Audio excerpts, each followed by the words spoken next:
Pernah nggak sih kamu menatap langit sore sambil bertanya, kenapa ya, langit yang siang tadi biru, tiba-tiba jadi jingga kemerahan waktu senja?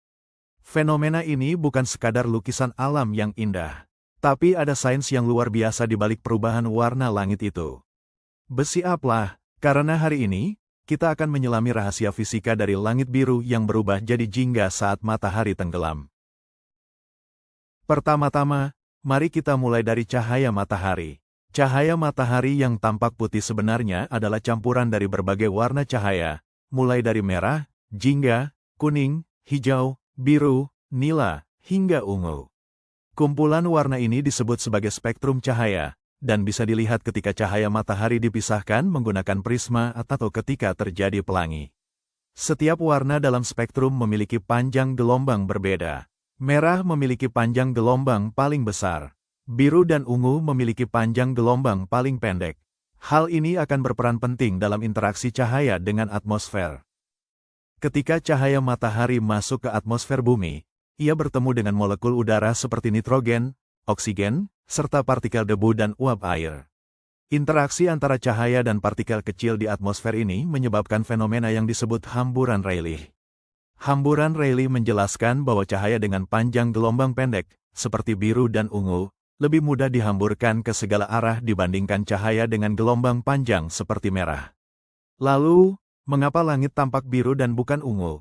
Karena mata manusia lebih sensitif terhadap warna biru, dan sebagian besar cahaya ungu diserap oleh lapisan ozon di atmosfer atas.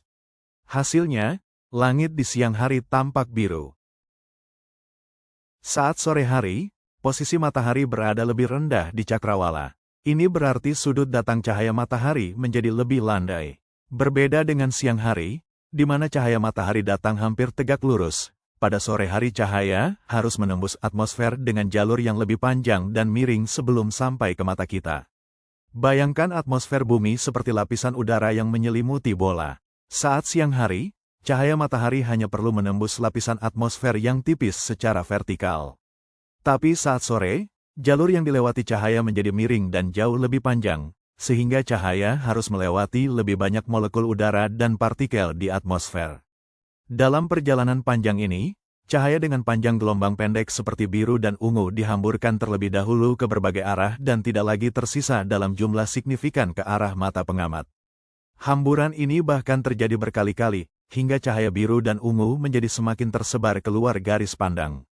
Sedangkan cahaya merah, jingga, dan kuning yang memiliki panjang gelombang lebih besar, tidak mudah dihamburkan.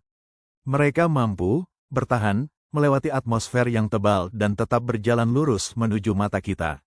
Akibatnya, warna yang dominan kita lihat di langit saat senja adalah warna-warna hangat seperti merah, jingga, dan keemasan, karena hanya cahaya itulah yang mampu mencapai penglihatan kita setelah perjalanan panjang melalui atmosfer. Warna langit juga bisa dipengaruhi oleh beberapa faktor lain, seperti polusi udara. Partikel-partikel tambahan dari asap kendaraan atau pabrik dapat meningkatkan jumlah hamburan cahaya, memperkuat warna merah atau jingga. Awan dan uap air, awan dapat memantulkan atau menyebarkan cahaya dengan cara yang berbeda. Kondisi atmosfer ekstrim, letusan gunung berapi atau kebakaran hutan dapat menyuntikkan partikel besar ke atmosfer, yang memperindah atau mengubah warna senja menjadi lebih dramatis, bahkan ungu atau merah pekat. Jadi kesimpulannya, mengapa langit biru di siang hari? Karena cahaya biru lebih banyak dihamburkan oleh molekul udara. Dan mengapa langit berubah jadi jingga saat senja? Karena cahaya biru sudah tersebar habis, dan yang tersisa adalah cahaya merah dan jingga yang panjang gelombangnya lebih besar. Fenomena ini adalah kombinasi indah antara cahaya, panjang gelombang, dan struktur atmosfer bumi.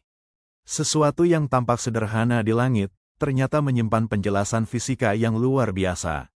Semoga penjelasan ini bisa membuat kamu melihat langit dengan cara yang baru. Langit bukan hanya indah, tapi juga merupakan panggung besar bagi ilmu pengetahuan bekerja setiap hari. Jangan lupa like dan subscribe untuk konten edukatif lainnya. Sampai jumpa.